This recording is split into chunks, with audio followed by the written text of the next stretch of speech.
So what made your dad get into the reloading business? Long story? Well, it's an epic story. It had nothing to do with reloading or guns. That's awesome. It had to do with an airplane he owned. An airplane called a T6 Texan. It was actually a Harvard. It was a version of a T6 made up in Canada by Canadair, or whoever made the T6s back then, Canadian airplanes.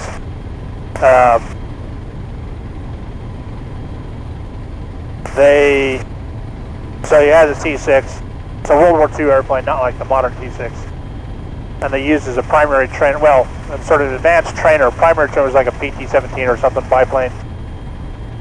And then you went to the T6, you qualified the T6, then you would go to a P-40 or P-51 or something like that. And it had some pretty nasty characteristics, how you flew it. But, you know, he was a natural pilot. He was really good at what he did. And, you know, he's just really good, right? And he would take friends flying and other pilots flying. They would do all kinds of crazy shit. And back in the day, they did aerobatics everywhere all the time. They would use the ground, they would come zooming on the ground, pull the nose up, do rolls along the ground. They did stupid shit like you take off with the gear still down. And you see Bob Hoover does this stuff, right? Well, they used to do all this shit back then. Now Bob Hoover's the legend for doing rolls on takeoff. Back then, all those idiots did it. You would take off, get enough airspeed, pick the nose up, roll the airplane, and then either land again or keep going. Stupid stuff like that, because it's really dangerous. And in a T6, it's also dangerous because of the way the thing handles. So he would do stuff like that, right? Loaned the airplane to a friend of his who was a pilot, but also a doctor, I think. He was a pilot, another pilot, who was going to take one of his friends out flying. And Scottsdale Airport? I think it was Scottsdale Airport, was Mesa. I don't remember which one it was. Anyway, they take off. The guy does a roll on takeoff, gets about halfway through the roll, stops, pulls his nose straight into the ground, and everybody dies. Big fireball. And they think what happened was the guy in the front seat, my dad's friend, surprised the guy in the back seat, and the guy in the back seat freaked out and grabbed the controls. But my dad's comment to me later was, I mean, that was before I was born, or I was really young, whatever. Dad's comment to me was, you know, it was really stupid of me, because all this time I'm doing all these crazy things with people. What I'm really doing is teaching them to do these stupid, crazy things.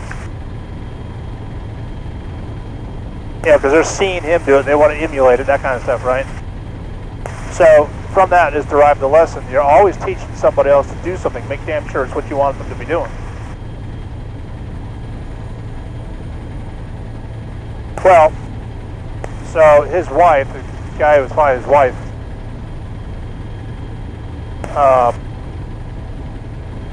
felt, again, this is the product of the times, right?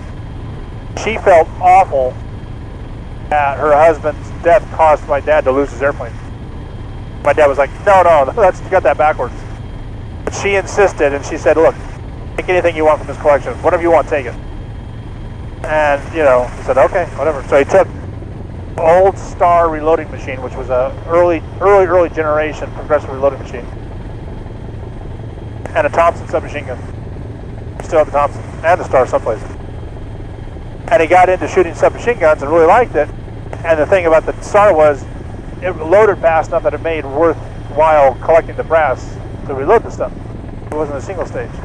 But the Star had limitations, like they had no 5.56 conversion kit for it. So the very first thing my dad did was create a 5.56 conversion kit for his Star machine, and somebody liked it, and they said, I want it. And then he sold it to them. So now he either did one for himself, so he made another one, and somebody bought that one. And the process started, right? See how this works. Tuck in the other way. Well, one thing leads to another, and eventually he designed his own reloading machine because he wants to improve the Star. And, you know, many moons later, he owns the reloading industry as a whole, because the reloading industry is moribund and old. So the birth of Dillon Precision comes from the loss of a T6, or actually a Harvard airplane, and the death of a friend, a close friend.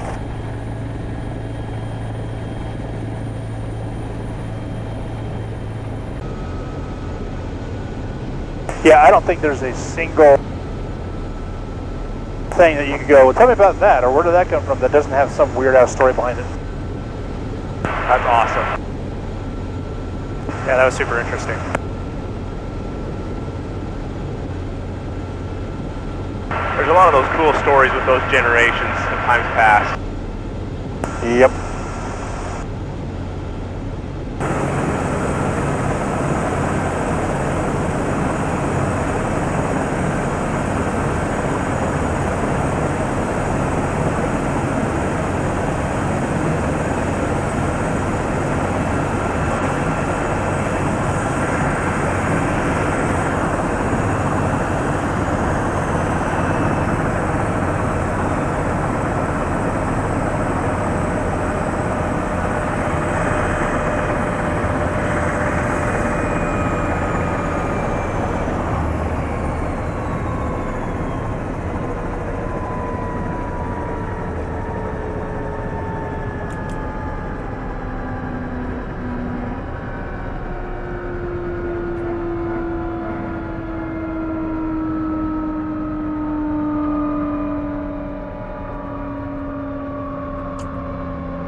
Yeah. That made a much more entertaining time than just me going out there first thing this morning and I figured as much, yeah. bang, bang, bang, bang.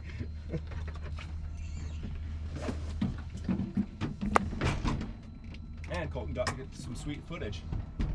Yeah, I got a lot of good stuff today. Good. I'm excited.